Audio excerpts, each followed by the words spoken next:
Okay, we have a full component now of commissioners. I'd like to call a meeting to order. This is the August 11th, 2021 meeting of the Lowell Conservation Commission. We have a order of business that starts with continued business in the form of an enforcement order that we issued to TRS Chows and Tao Realty Trust. The violation was at 535 Pawtucket Boulevard, and it involved removal of some trees in the floodplain, and we had a discussion about a replanting plan. And is someone here tonight for that? Okay. I guess if you can talk into this mic over here, that would be good. We have a microphone right there for you.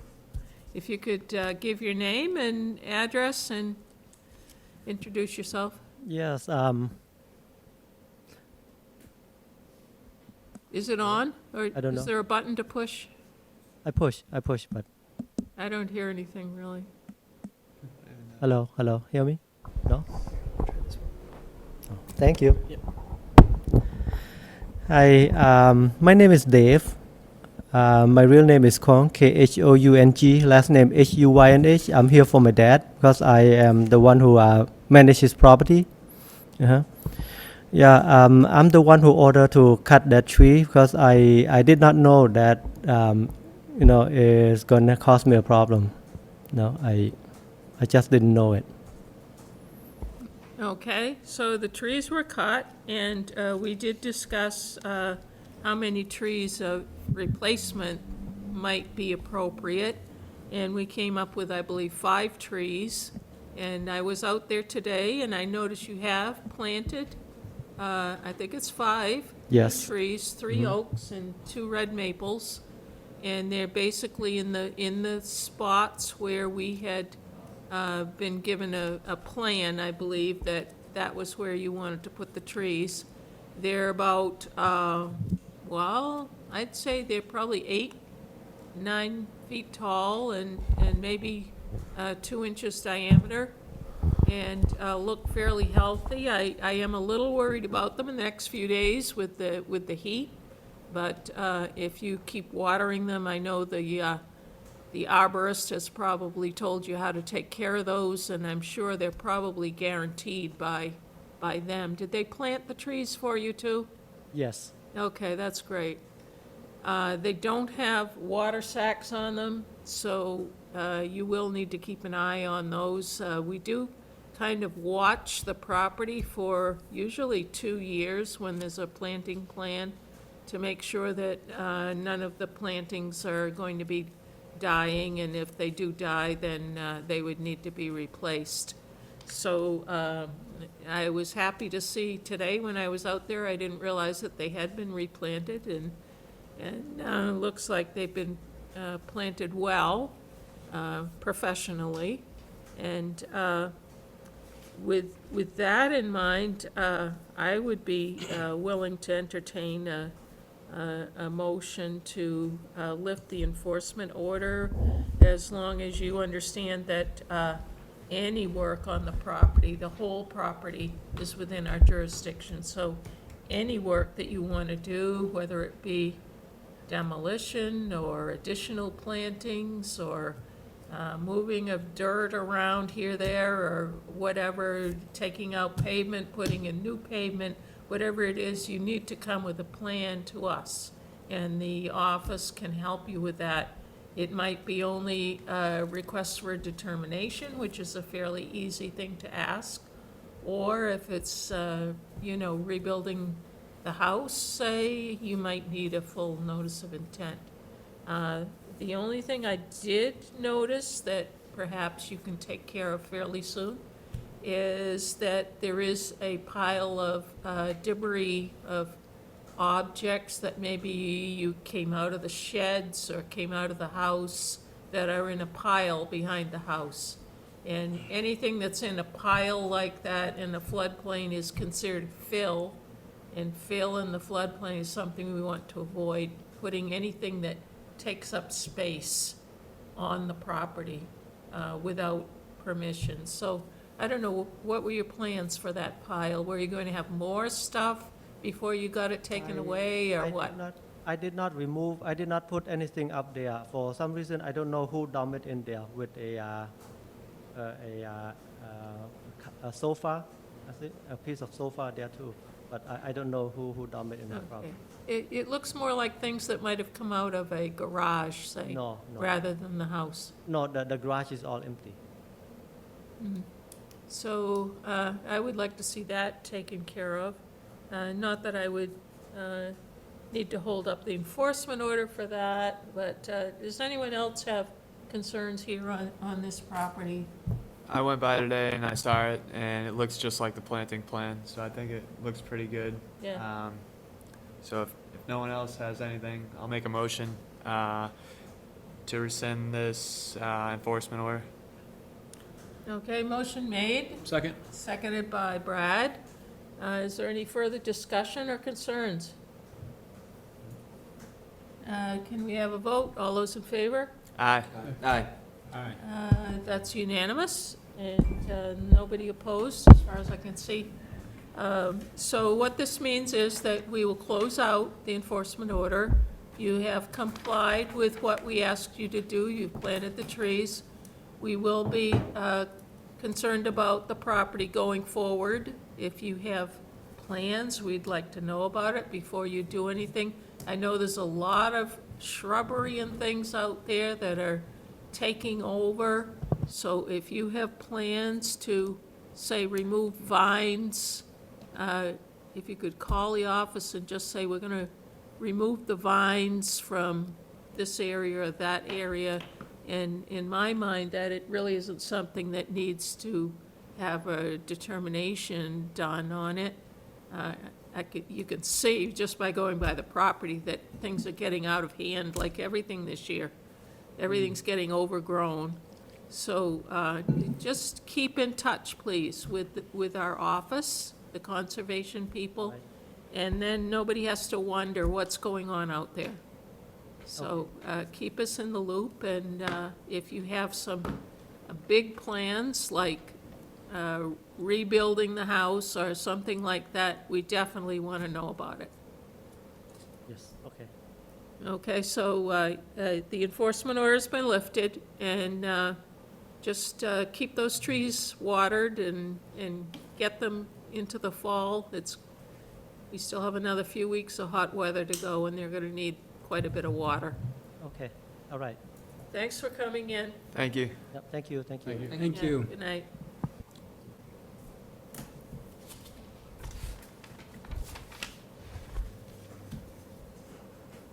Okay, next on our agenda, we have some new business. It's in the form of a notice of intent submitted by Chanto Mo of 138 Martin Street. He's seeking to construct an addition to his home, a single-family home. The property is in the 100-year floodplain. The proposal is I'm reading off of our agenda here, to demolish an addition that is on the back of the house and construct a larger addition. Now, we did get another plan tonight. I think this is Martin Street, isn't it? Yeah. Okay, so we did have quite a few documents that came in on this. Is there somebody here to represent? If you could introduce yourself, please. Good evening. My name's Michael Corder. I'm a designer for Benchmark Designs. Our client, Mr. Mo, is seeking variance or permission to remove the existing 120 square foot addition and installing a 240 square foot addition in its place. The 120 square foot addition is kind of dilapidated and fallen apart. So when he sought for a permit, they asked him I had to go through the conservation and DEP because of where it's located.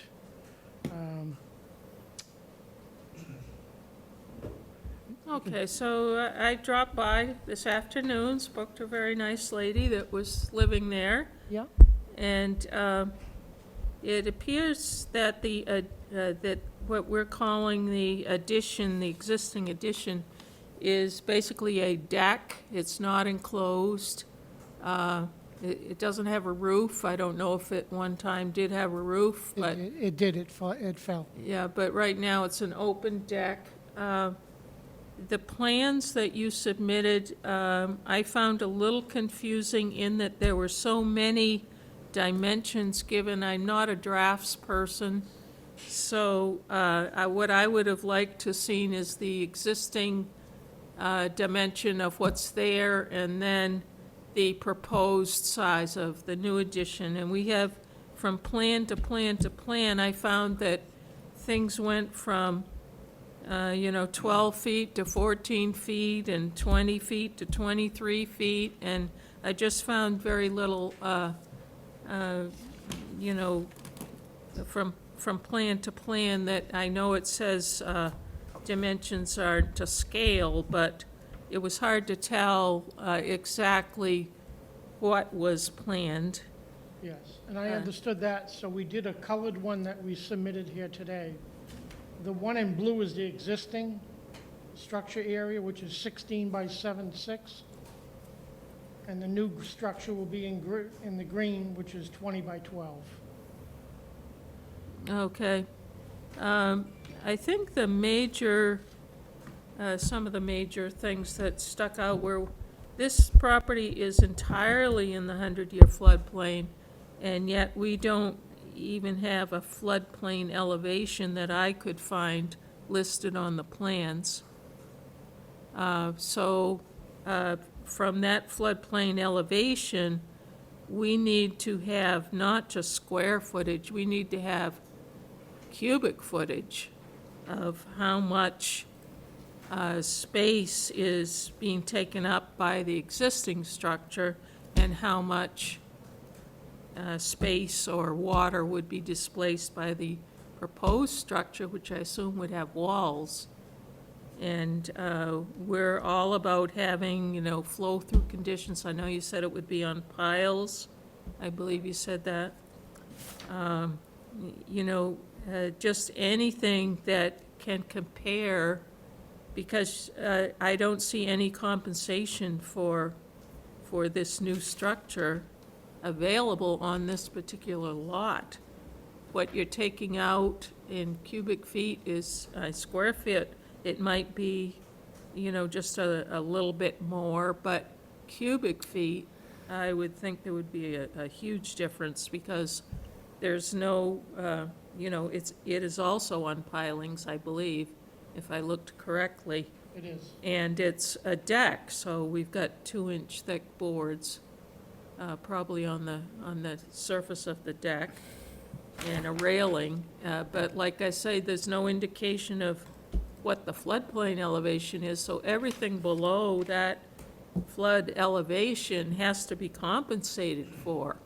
So you first have to find out how much is being taken out that you can use as part of your compensation, but how much new material is going to be located in that flood zone from what you're proposing to build. And we don't have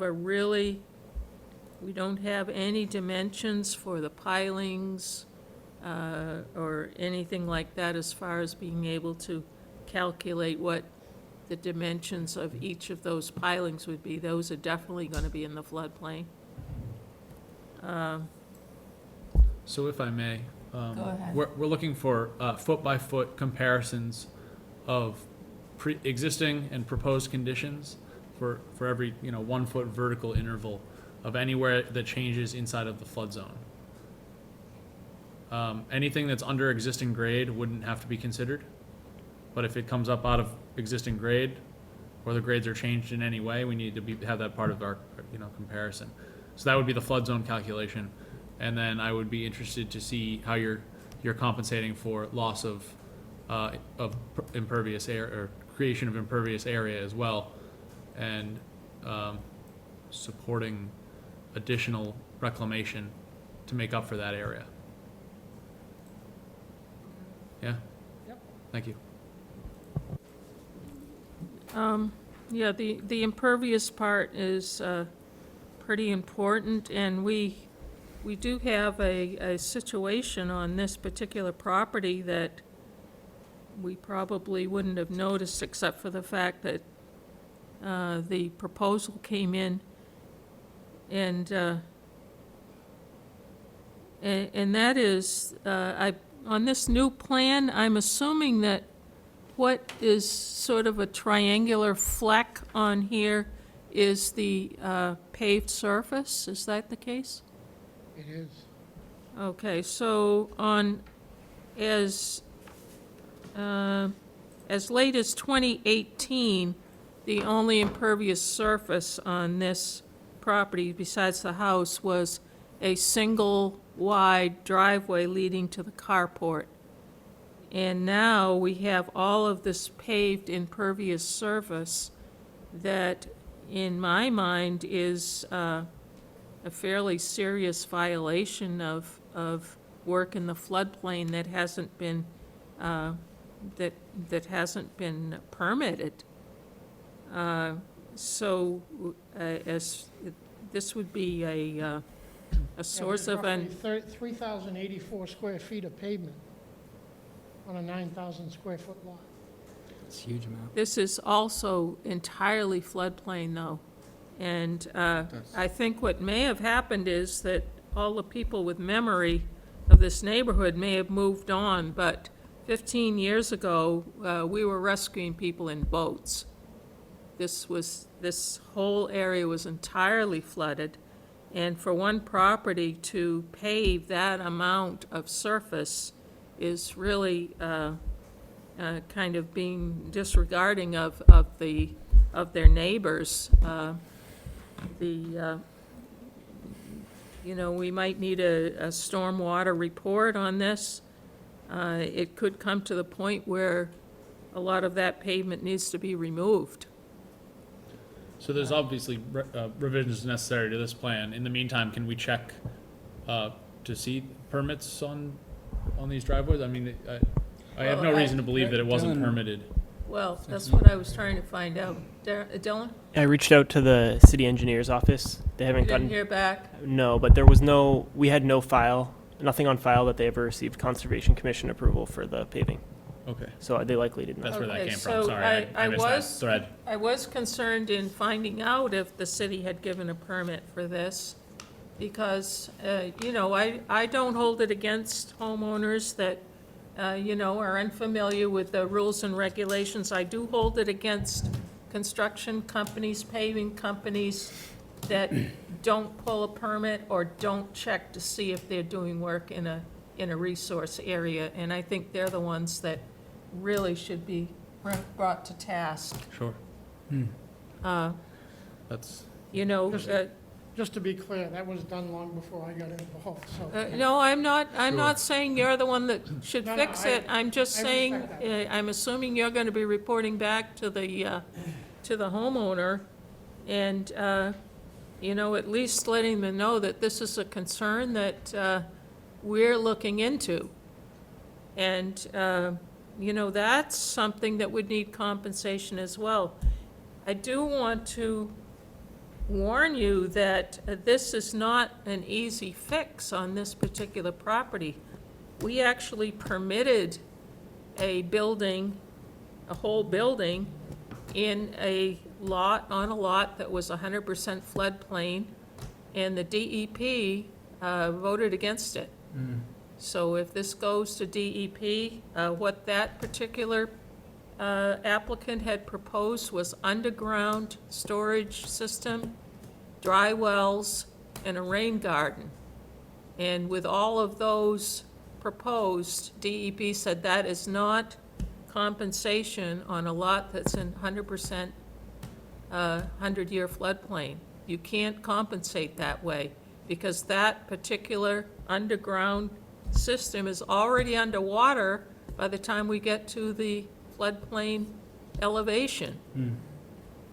So it's going to be very difficult, I would think, especially where it's only a deck that's being removed, and an entire enclosed room that's being proposed. Did you say it used to have a roof on it and four No, walls? I was, I guess during the winter, somehow, they've got a lot of, it was pretty rotten. If it, it was not enclosed. It looked from the pictures on the GIS. we should go by what was approved, I think, for compensation area, if that's, even if it did, By what was, what was approved originally for that addition.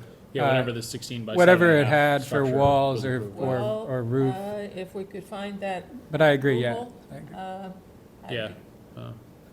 Yeah, that one's Therein tough, lies but the question. that was just a thought I had. It should be a It- solid it's- comparison. Structure that was there when I was there. Yeah, it still didn't have any walls. I Right, mean, right. it wasn't an enclosed area. Just got a roof over the head. I see. It's Yeah, more of a I would say, farmer's porch. yeah. I don't know if this qualifies But for a it reduction is- in It's impervious also though. above the floodplain elevation, so it probably isn't relevant anyway. Right, okay, yeah, I'm sorry. I just wanted to make sure we were comparing apples to apples. Right, right. Yeah. But, yeah, it's gonna be tough. That's Yeah, that's all right. it's your job. Right? So I've talked too much here. Who else would like to voice an opinion or ask a question or make a comment? Sounds like we've got a, go ahead, Bill. No, I was just gonna say, I mean, we still don't have a DEP file number, right? No. So, I mean, I think it'd be prudent to kind of take the feedback from tonight's meeting back to the applicant and come back here when there's a DEP number, along with, a revised site plan. I mean, I think one of the comments that came from the city, and I noticed it myself, usually it'll show the 100-year floodplain on a figure. I mean, there was nothing to indicate what the resources, we knew it was within the 100-year floodplain, but that should be noted on the figure. And then I think along with that, I mean, you could keep it simple. That same figure, you could show the net, what the current flood storage compensation elevations are, and then, with the proposed work, what would be the, any sort of, looking at the cuts and fills, how you making sure you're having no net loss in flood storage. And it's gotta be done at 1 foot increments. And then a comment brought up by the city too is stormwater impacts. I mean, I think where they're going there is just kind of the sheet flow from the driveway. Where's that going? I mean, you're within the floodplain, and, the idea is we want infiltration. I mean, I think to Brad's point earlier, we don't like sheet flow off the property. We'd like to try and keep groundwater recharge by, allowing re-infiltration. So, it would be prudent, and I didn't notice one on any of the submissions, any sort of infiltration gallery, where the water sheet flow coming off of the driveway would kind of infiltrate on the property rather than running off the property into the street. I think you should account for that as well, and I think if you account for those 3 items, when you have a DEP file number, you'll probably be in a good position to kind of, at least, from the commission's point of view, so long as everything's been satisfied, close out, or address our comments, and then we could, turn to the public since this is a notice of intent. Thanks. Thank you. Anybody else? So, anyone else? So we're going to need you to request a continuance. We can't close the hearing, and we certainly need a lot of more information anyway. So this would be, if you agree, a proposal to continue this until our September meeting, which is, Dylan, do you have a date on that?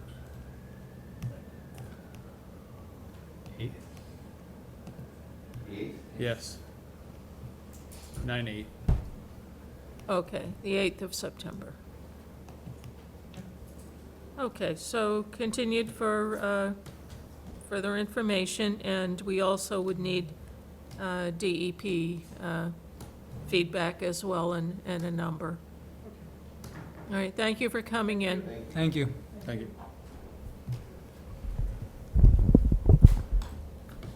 I think we need a motion and a vote.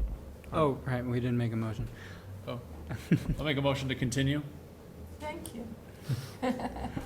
Are you seconding? I'll second that. Oh, okay.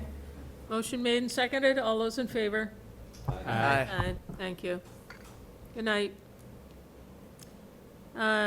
Next on our agenda, request for determination of applicability from Pin 6 Baltimore Avenue. And this is a desire to construct a carport within a 100-foot buffer of a bordering vegetated wetland. This backs up to that huge wetland area along Route 3 that we, some of you I know walked that with the gas company, so it is a fairly large wetland. However, I was looking at the wrong house, I must admit. There are quite a few houses with sheds and backing up to wetlands out there, and I didn't have the house number. So from what I've too honest. heard from this application, it is not going to be permanently attached. It's going to be more like a, I presume they would have some guy wires and perhaps stakes to keep it from blowing away, but it's not going to have any permanent attachment to the earth, and it's 75 feet at least from the wetland. So any concerns from anyone? What's the structure? Carport. Oh, carport. Makes sense. Semi-permanent carport. No. I'll make a motion to grant a -3 determination. Okay, motion made, seconded. I'll second by, Kevin. Any further discussion? All those in favor? Aye. Aye. Opposed? None. Okay, so that is determined, that it is applicable, but it won't have a negative effect on the resource area. Our other business consists of the minutes of our last meeting, July 14th. I read them some time ago, and forgot to write down a note to myself. Does anyone have a motion about the minutes?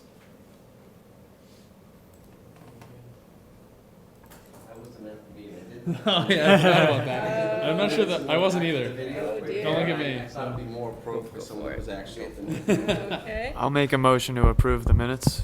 okay, motion made by Kevin to approve, seconded by I'll second. Weston. Any further discussion? All those in favor? Aye. Aye. Motion passes. We're now at the end of our agenda, unless someone has any other business that they'd like to bring up at this point.